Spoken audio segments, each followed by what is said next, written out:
अस्सलाम वालेकुम रहमतुल्लाहि व बरकातहू। इत्तेहाद न्यूज़ में आप सभी का खैर मकदम है।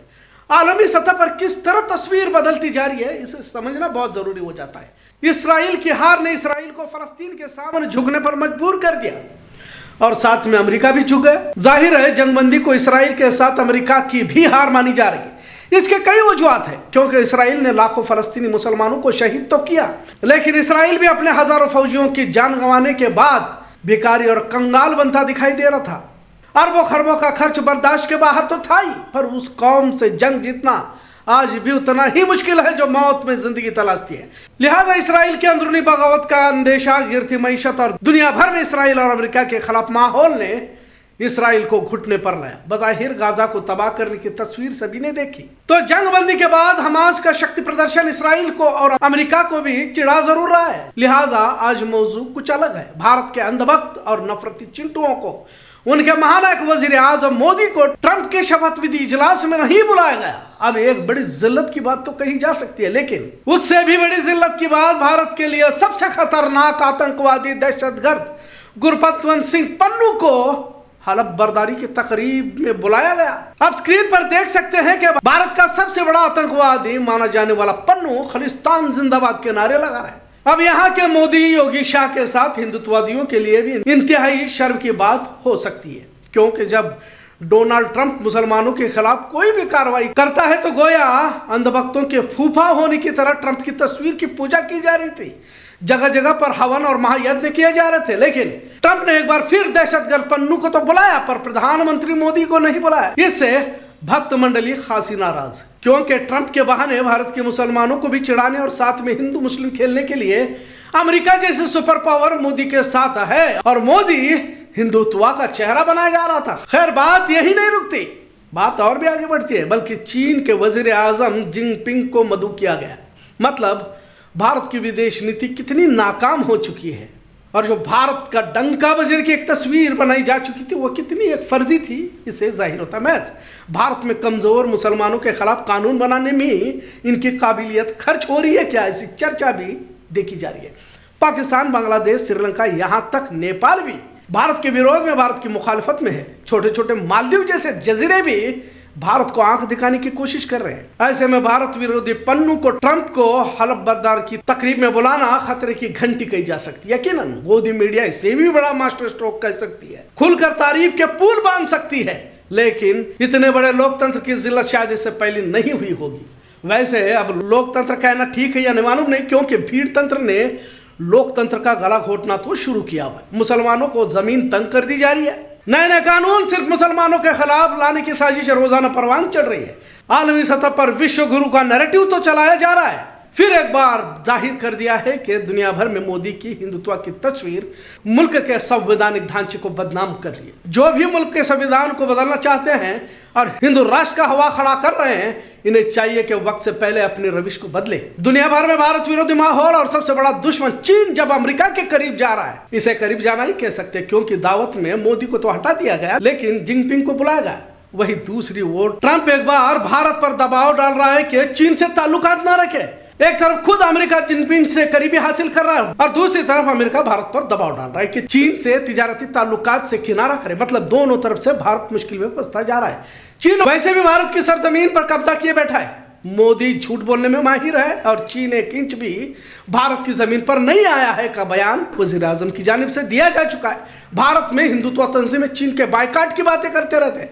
भारत चीन से दोस्ती के लिए आगे बढ़ने की कोशिश में रहता है। मतलब एक तरह का दोगला रवैया भारत की विदेश नीति में देखा जा रहा है। लाल आंखें करके जवाब देने की बात प्रधानमंत्री करते रहते हैं, पर दूसरी तरफ तिजारती ताल्लुकात को बेहतर बनाने की मुमकिन कोशिश भारत करता रहता है। एक और इसमें अहम बात यह है कि खुद पन्नू ने भारत के अजीत डोवाल और रॉ के कई अफसरान के खिलाफ कत्ल की साजिश का मुकदमा दर्ज किया है। अमेरिका की अदालत में मामला दर्ज हो चुका है, क्योंकि अमेरिका पन्नू को आतंकवादी नहीं मानता।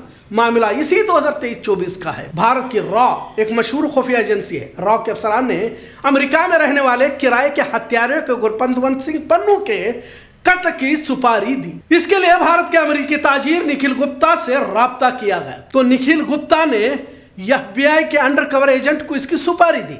अब लेन देन और दिगर दरमियानी मामलात हुए, गुफ्तगू भी हुई और इन तमाम गुफ्तगू और लेन देन की रिकॉर्डिंग FBI के एजेंट ने की और FBI ने पन्नू के कत्ल के मामले को दर्ज किया। लिहाजा इसकी तफ्तीश में निखिल गुप्ता को चेकोस्लोवाकिया से गिरफ्तार किया गया और उसे अमेरिका लाया गया। अब निखिल गुप्ता न्यूयॉर्क की जेल में कैद है और इसी वक्त गुरपतवंत सिंह पन्नू ने न्यूयॉर्क की अदालत में एक और मुकदमा दर्ज किया, जिसमें भारत के जेम्स बॉन्ड कहे जाने वाले अजित डोभाल, रॉ के चीफ सावंत गोयल, एक और रॉ के एजेंट निखिल यादव का नाम दर्ज किया गया। कनाडा के एक कत्ल के मामले में अमित शाह का भी नाम लिया गया और वहां पर भी मुकदमा दर्ज किया जा चुका है। वाज़ह रहे, सिख अलगाववादी कायद हरदीप सिंह निज्जर के कत्ल में वजीर दाखिला अमित शाह का नाम दाखिल किया गया। कनाडा और भारत के ताल्लुकात इन्हीं सिख तंजीमों की मुखालिफत में तल्ख होते जा रहे हैं। कनाडा में हिंदुओं के मंदिरों के साथ हिंदुओं पर भी सिखों की जानिब से बार बार हमले किए जा चुके हैं। पस मंजर तो आपको मालूम हुआ, लेकिन ट्रंप मोदी की दोस्ती को बड़ा चढ़ाकर पेश करने वाली एक गोदी मीडिया अब खामोश हो रही है, क्योंकि ट्रंप के शपथ विधि में चीन के जिनपिंग को बुलाया जा रहा है। भारत के लिए सबसे बड़ा खतरा समझने वाले दहशतगर्द पन्नू को बुलाया जा रहा है, पर विश्व गुरु कहे जाने वाले मोदी को दावत नहीं दी गई। उमूमन ऐसे बड़े प्रोग्रामों इजलासों में दावत न देना मतलब जिल्लत के बराबर ही माना जाता है। भारत में अंधभक्तों ने तो दुनिया को ही हिंदू राष्ट्र बनाने का ख्वाब देखना शुरू किया था। लिहाजा जितना भारत में मुसलमानों को परेशान करना आसान है, उतना ही दुनिया की नजर में अपनी इज्जत को बरकरार रखना मुश्किल हो जाता है। मीडिया को कंट्रोल करके एक शख्स को महान बनाने की झूठी कहानियां भारत के दायरे में तो खड़ी जा सकती है, लेकिन झूठ को बहुत देर तक बर्दाश्त भी नहीं किया जा सकता। यह सच्चाई है। दुनिया के पस मंजर में भारत पर सवाल न उठाए, इसके लिए सुबह शाम हिंदू मुस्लिम की कहानियां आवाम को सुनाई जा रही है, लेकिन सच्चाई से हमकिनार नहीं किया जा सकता। बढ़ती महंगाई ने गरीबों की कमर तोड़ दी है और भारत में 80% लोग गरीबी रेखा के नीचे की बात कही जाती है। बेरोजगारी ने तो नौजवानों को जुर्म की तरफ चलने पर मजबूर कर दिया। क्या मुल्क अब खाना जंगी की तरफ बढ़ रहा है? इस तरह के भी सवाल किए जा रहे हैं। अब इसी का फायदा उठाकर मुसलमानों के खिलाफ नौजवानों को भड़काया जा रहा है। बेलगाम में नाजिया खान का बयान इसी की एक कड़ी कह सकते हैं। किसी देहात में आकर मुसलमानों के खिलाफ बयानबाजी कर कुछ तालियां भक्तों की जरूर बटोरी जा सकती है, लेकिन जिस मोदी के गुणगान करते नहीं थकते, इनकी असल हकीकत भारत के अवाम के साथ दुनिया भी समझ रही है। आलमी सतह पर गिरती साख पर अवाम सवाल न करे, इसके लिए हर जगह पर हिंदू मुस्लिम नफरत के तमाशे किए जा रहे हैं और इसके लिए मुनाफिक किस्म के या तो फिर मुस्लिम नामों के मुशरिकों को इस्तेमाल किया जा रहा है। जो भी हो, दहशतगर्द पन्नू को दावत और देश के महान नेता मोदी को दावत न देना पूरे देशवासियों की ही जिल्लत कही जा सकती है। क्या बात है कि भक्त अरब में, दुबई, कतर में मोदी को अवार्ड मिलते ही मुसलमान ममालिक डर कर अवार्ड दे रहे हैं का जश्न मनाते हुए यह भी कहा जाता है कि दुनिया के सबसे ताकतवर नेता मोदी है। लेकिन अमेरिकी सदारत की हड़प बर्दारी तकरीब में खास दोस्त मोदी को ही बाहर कर देना हकीकत को बयान करता है। भारत के भक्तों ने तो अब तक किसी तरह का रद्द-ए-अमल नहीं दिखाया है। आप स्क्रीन पर तस्वीरें देख सकते हैं कि भक्तों में ट्रंप की क्या क्रेज थी। लिहाजा भारत की मोदी सरकार हो या हिंदुत्ववादी तंजीमें, भाजपा जिन्होंने मुसलमानों के खिलाफ जो मुहिम चलाई है, इसे फौरन रोक दे, क्योंकि इस देश के देशवासी ही इस देश को संवार सकते हैं। भारत का हर शहरी इस देश की खातिर इससे पहले भी कुर्बानी दे चुका है। आगे भी मुश्किल वक्त में यही भारत का शहरी अपनी जान माल लगा देगा। विदेशों से उम्मीद कर अपने ही मुल्क के मुसलमानों से नफरत का तमाशा बंद किया जाए। भारत एक बहुत बड़ा मुल्क है और इसे किसी बाहर की जरूरत नहीं है। अमन भाईचारा को कायम करे, वरना ये नफरत देश को गुमराही के अंधेरे में ले जाएगी और अमेरिका या चीन आपके किसी भी काम नहीं आएंगे। यही आज के इस मौजू के पीछे का पैगाम। आज का मौजू कैसा लगा इस पर जरूर कमेंट करें। इत्तेहाद में देखने के लिए शुक्रिया। अल्लाह हाफिज।